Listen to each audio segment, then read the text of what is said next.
Hello everyone, एक बार फिर से स्वागत है आप लोगों का हमारे यूट्यूब चैनल गांधीग्राम के ज्ञान में।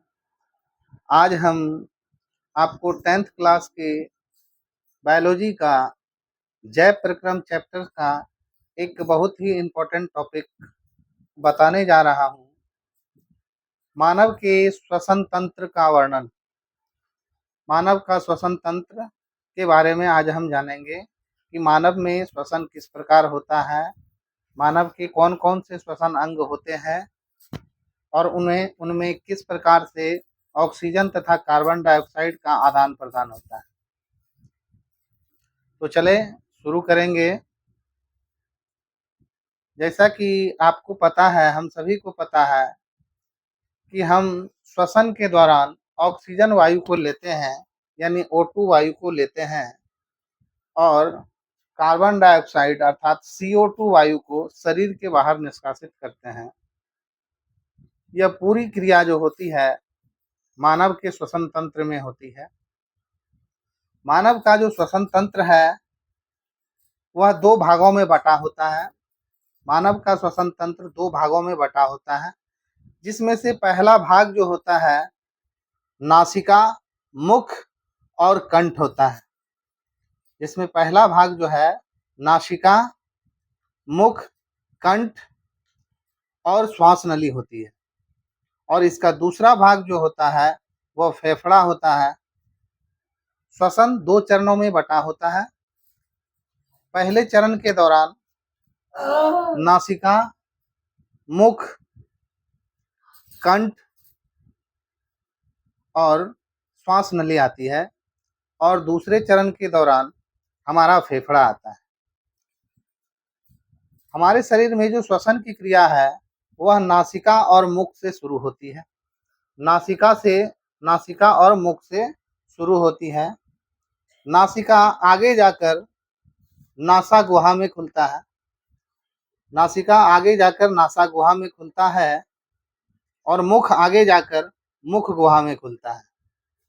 यहाँ से होते हुए यह आगे बढ़कर कंठ में जाकर खुलता है। कंठ आगे जाकर श्वास नली में खुलती है।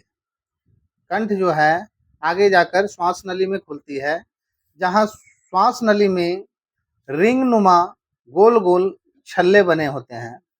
इन छल्लों का काम है श्वास नली को नियंत्रित करना। वायु का प्रेशर बढ़ने पर उसको फैलने और सिकुड़ने से बचाना। उसके बाद यह श्वास नली आगे जाकर दो श्वसनियों में बट जाती है। एक बायां श्वसनी कहलाता है, दूसरा दायां श्वसनी कहलाता है। बायां श्वसनी बाएं फेफड़े में खुलता है और दायां श्वसनी दाएं फेफड़े में खुलता है। वह श्वसनी आगे जाकर वृक्ष के झाड़ के जैसी संरचना में खुलती है, जिसको श्वसनिका कहते हैं। यह श्वसनिका आगे जाकर गोल गोल गेंद के समान रचना में खुलती है, जिसको हम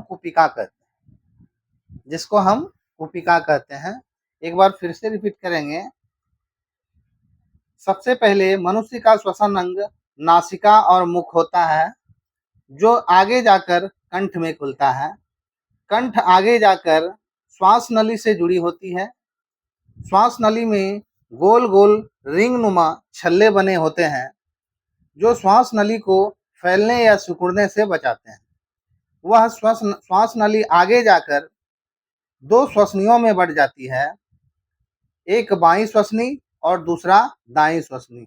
बाईं श्वसनी बाएं फेफड़े में खुलती है और दाईं श्वसनी जो है दाएं फेफड़े में खुलती है। यह श्वसनी आगे जाकर वृक्ष के झाड़ जैसी संरचना में खुलती है, जिनको हम श्वसनियां कहते हैं। यह श्वसनियां आगे जाकर गोल गोल गेंद के समान संरचना में खुलती है, जिसको हम कुपिका कहते हैं। यह है हमारे मानव का श्वसन तंत्र। अब हम समझते हैं कि इसमें मानव में जो श्वसन है वह किस प्रकार होता है। मानव में जो श्वसन होता है, श्वसन के दौरान ऑक्सीजन वायु जो है नासिका और मुख से होते हुए कंठ में जाती है, कंठ से होते हुए श्वास नली में जाती है और श्वास नली से होते हुए वायु दो भागों में बढ़ जाती है। वायु का कुछ हिस्सा बाएं श्वसनी में चला जाता है और कुछ हिस्सा दाएं श्वसनी में चला जाता है। वहां से होते हुए वायु श्वसनियों में चला जाता है और श्वसनियों से होते हुए ये जो गोल गोल गेंद के समान कुपिका होती है इसके अंदर समाहित हो जाता है। श्वसन का अंतिम चरण इन कुपिकाओं में ही पूर्ण होता है। इन कुपिकाओं में जो है लाल रक्त कोशिकाएं पाई जाती है जो ऑक्सीजन को एब्जॉर्ब कर, ऑक्सीजन को अवशोषित कर शरीर के सभी अंगों में पहुंचा देती है और शरीर के अंदर बना हुआ CO2 वायु भी कुपिकाओं में वापस जाता है। कुपिकाओं से श्वसनिका में, श्वसनिका से श्वसनी में और वहां से होते हुए शरीर के बाहर पहुंचा दिया जाता है। इस तरह से मानव में श्वसन की प्रक्रिया पूरी होती है। श्वसन वायु नासिका और मुख से होते हुए कंठ में जाती है, कंठ से श्वास नली में जाती है, श्वास नली से दोनों श्वसनियों में बढ़ जाती है। जब श्वसन के दौरान इंसान या कोई भी श्वास लेता है तो उसकी फेफड़ाएं फूल जाती है, जिसके कारण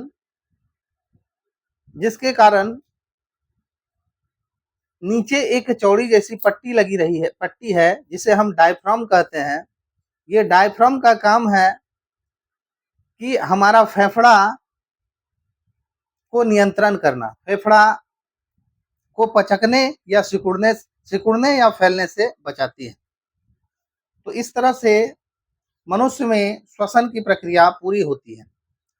श्वसन नासिका से होते हुए कंठ में आता है, कंठ आकर श्वास नली में खुलती है, श्वास नली आकर श्वसनियों में खुलता है, श्वसनियां आगे जाकर श्वसनिका में खुलती है और श्वसनिका आगे जाकर कुपिकाओं में खुलती है, जहां से ऑक्सीजन तथा CO2 वायु का आदान प्रदान होता है।